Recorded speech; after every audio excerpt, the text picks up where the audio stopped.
Македонија е далеку од масовна имунизација. Граѓаните иако нестрпливи очекуваат дека ќе имаат можност за избор на вакцина, но таа опција неверојатно нема да ја имаат, барем не во наредните месеци, потврдува претседателката на Комитетот за имунизација доктор Грозданова. Оправдувањето за ова е дека се зависело од динамиката на пристигнување на вакцините. Загрижува и тоа што се уште нема конечен став од здравствените власти за користењето на вакцините на AstraZeneca.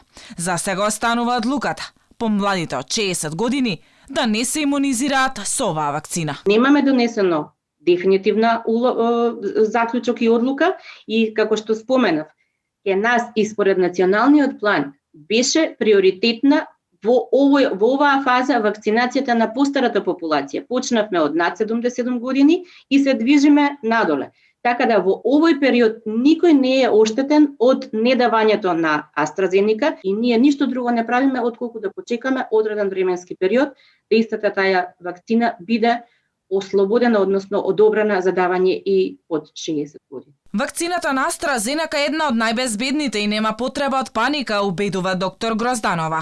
А за да го докаже тоа, и таа лично би се вакцинирала со оваа вакцина. Верувајте, еве јас, мојата мајка без никакво размислување би ја вакцинирала со AstraZeneca, а на сите мои најблиски, вклучително јас, AstraZeneca им ја препорачувам како одлична вакцина. Според директорот на Институтот за имунологија доктор Петличковски, вакцината е одлична алатка, но нема преку ноќ да ни го реши проблемот. Тоа мора да инсистираме на сите мерки уште поригорозно, бидејќи во моментов имаме малце по-опасен противник и комбинирано вакцинација со сериозни мерки на ограничување на комуникација може да ни навести тука за некој месец, може да ни навести излез од кризата. До сега во Македонија се вакцинирани околу 8400 граѓани.